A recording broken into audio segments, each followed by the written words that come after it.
It's time for another installment of the Autoline Garage, which is all about providing design engineers in the auto industry some feedback on what it's like to live with their designs in the real world. You know, automakers are always looking for ways to cut costs and reduce weight, and one of the easiest ways for them to do that is to get rid of the spare tire and jack. Then they just replace it with either tire repair in a bottle, or like this car, which uses a combination of compressor and sealer. Either way, they both use compressed air mixed with a tire sealer, but it really is quite easy to use. But read the directions and you'll see it's only for emergencies, not for slow leaks. And it will not even seal a bead leak, which is an improper seal where the tire meets the wheel. And in my opinion, the most common source of a leak on aluminum wheels.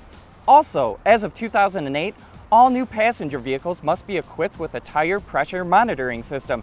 And guess what could fail if it gets gunked up with the tire sealer?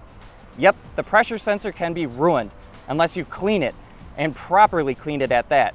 If not, you'll have to replace it, and they're usually in the $100 range per sensor. So what are the options if you don't want the tire repair in a bottle?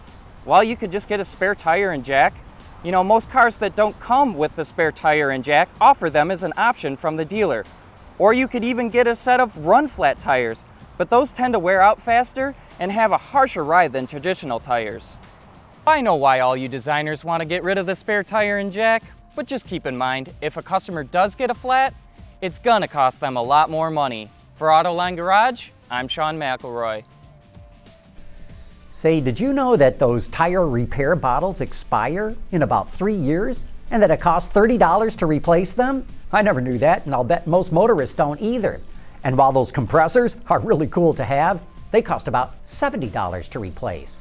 You know, I can't remember the last time I had to fix a flat, but I sure do see a lot of cars running around with those mini spares on. So I guess flat tires are still a common enough occurrence.